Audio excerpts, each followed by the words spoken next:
Are you a busy entrepreneur who wants to eat healthy but cannot stay consistent? I got it because I have been on this journey for over 12 years. No junk food, eating organic, cutting out sugar, and drinking only water. Trust me, I have done it all. At one point, I was growing most of my food and fully committed. If I had to do it all over again, I would. It wasn't because it was always easy, because it wasn't, but because it gave me something I didn't have before: control and awareness, and a deeper connection to how I feel every single day. After more than a decade on this journey, I want to share three tough but powerful lessons I had to learn along the way. If I can help you skip a few of these mistakes or not feel so alone, I want to share them with you today. So let's dive in. Lesson number one: mistrust of the system can lead to unsustainable habits. When I first started taking my health seriously, I wasn't just reading labels or cutting back on sugar. I went deep.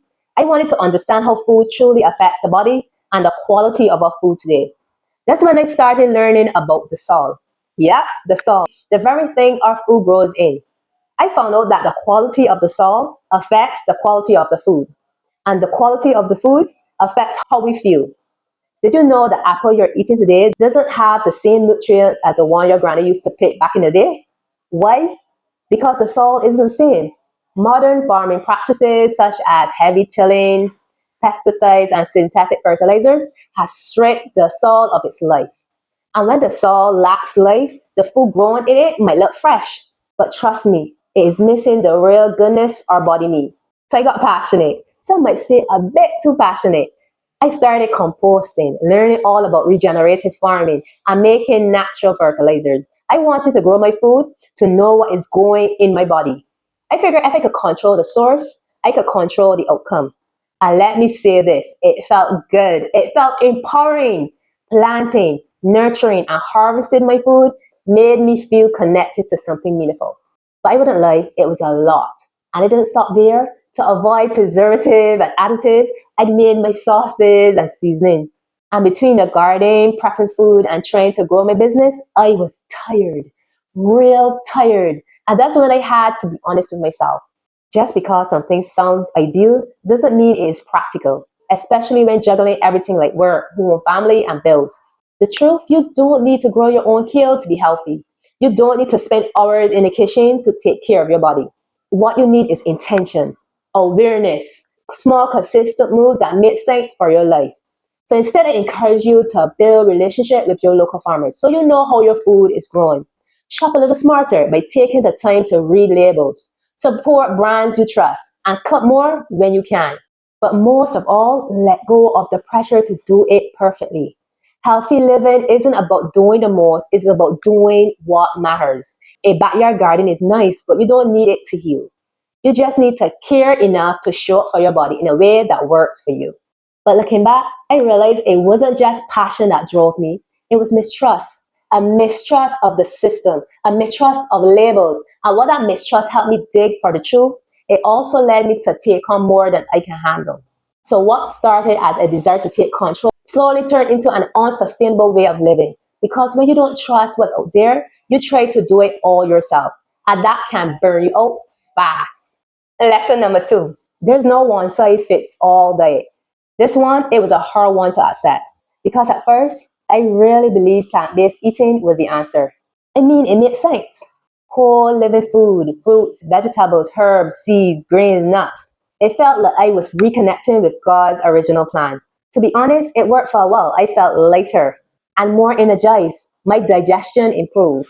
So naturally, I thought it was working for me. It will work for everybody. But then, I started noticing some issues, sensitivities, bloated inflammation I couldn't explain. And what made it even more frustrating, it wasn't processed food doing this.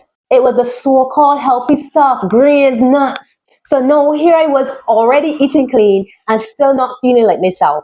It felt like I was doing all the right things, but my body wasn't cooperating. So let me tell you, that was hard, not just physically, but emotionally as well.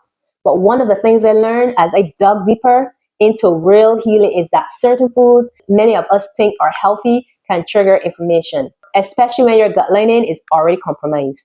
Things like dairy, gluten, grains, and nuts are some of the most common culprits. Here's why. When your gut isn't working correctly, the lining gets weaker and let things through that were never meant to enter your bloodstream. This is something called leaky gut, and it allows teeny food particles and protein to escape into your bloodstream. The immune system sees these particles as threats and goes into defense mode. The response creates chronic inflammation in the body. Is your body saying something isn't working right? And what makes it more complicated? Some of these inflammatory foods, like whole wheat, almonds, and even yogurt, are often marketed as clean and healthy. But even the most nutrient-dense foods can become irritants if your immune system is on high alert.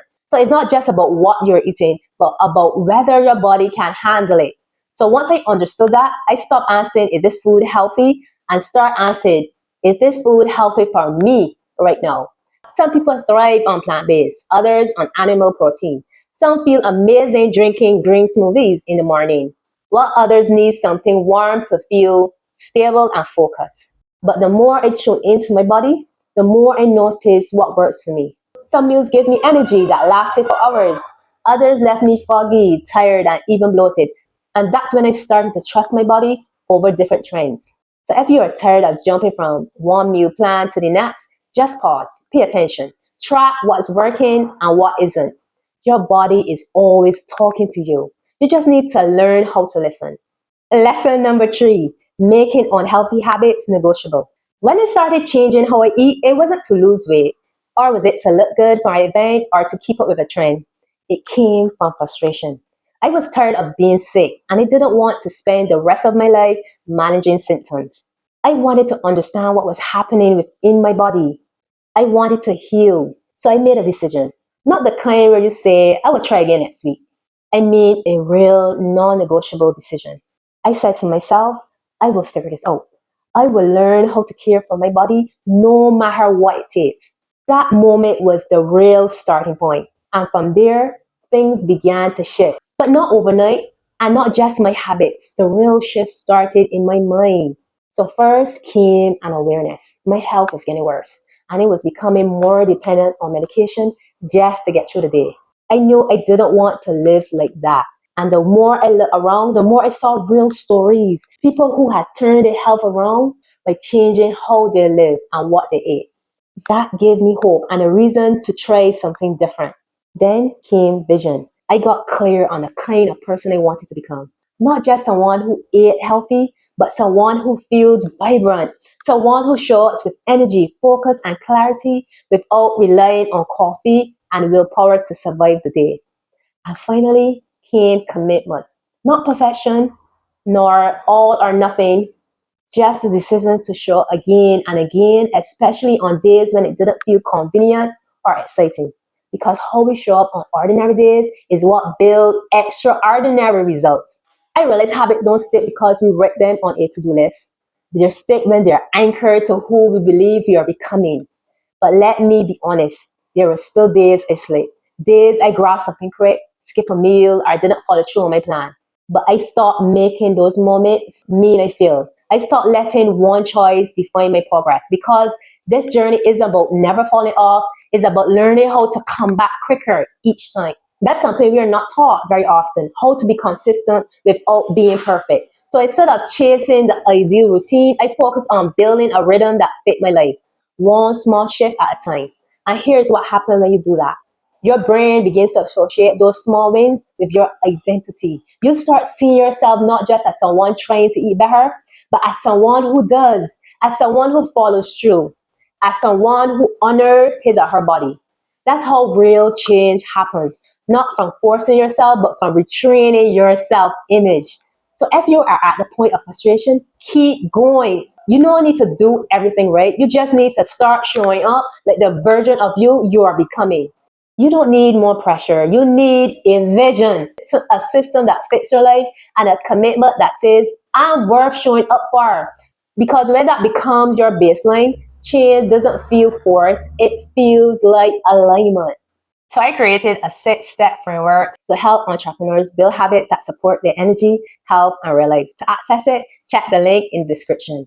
And in the next video in the series, I'll be sharing some of the go-to strategies that I use for staying consistent with how I eat. So be sure to look out for that.